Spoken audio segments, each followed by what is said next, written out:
stop. Before you fast forward, I need you to hear this real quick.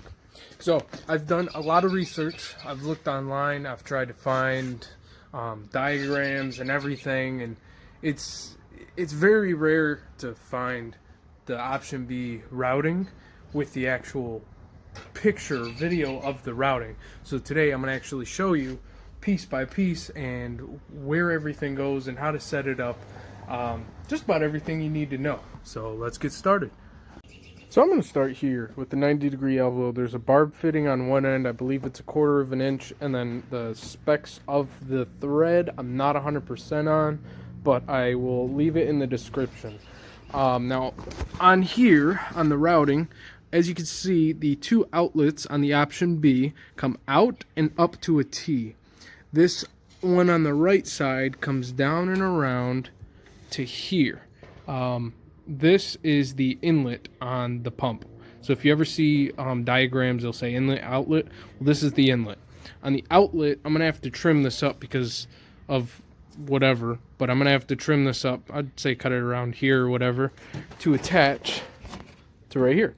And this is the stock heat exchanger right here. This is the AC, stock heat exchanger, and then of course your radiator.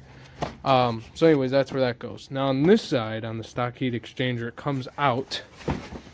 Alright, throw my hat over there, gonna wash that later. So this attaches to the stock heat exchanger and comes around. It will look something like that. This attaches to the stock heat exchanger. Now both of these attach to the dual pass heat exchanger out front. That's why it's sticking up. It's got a 90-degree bend, just like this, but except here. Now this right here runs up to the inlet on the dual pass end plate. Now back to the T. The T has another hose that runs over here, which as you can see it comes up and around and it goes to the tank. I bought this off eBay.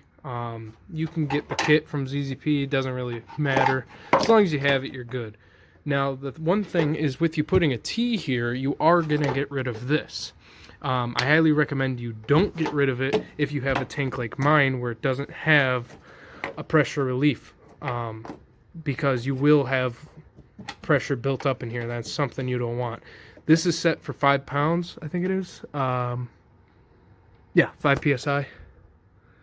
And basically I'm just going to measure and cut to put this right here, and then if it does overflow, it just drains down there. It's very simple. I've done it before.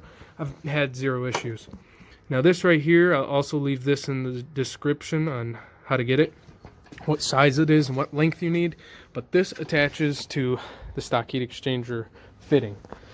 Now the other thing is on this connection right here, you may not get a specific way of doing this on the turbo, but I'm pretty sure it may just work, only because this is resting on the supercharger.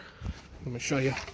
It's resting on the supercharger right on the throttle body actually, and I don't know if it would be any different with turbo if you'd have to move this around, but yeah.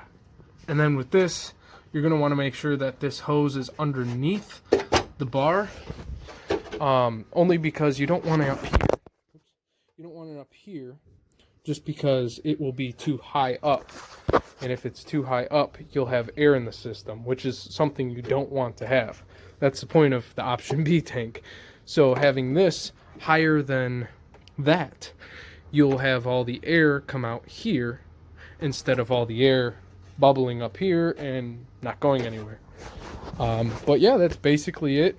Another thing is if you buy this from ZZP, I don't know if I bought a bad part or whatever, usually their products are amazing. Everything is spot on.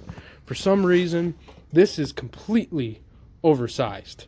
I mean, I'm gonna have to cut probably an inch and a half just for this to match up, because right now it comes over and it bends like crazy onto here, so I'm gonna have to trim that. I'm not sure why, but yeah, that's about it.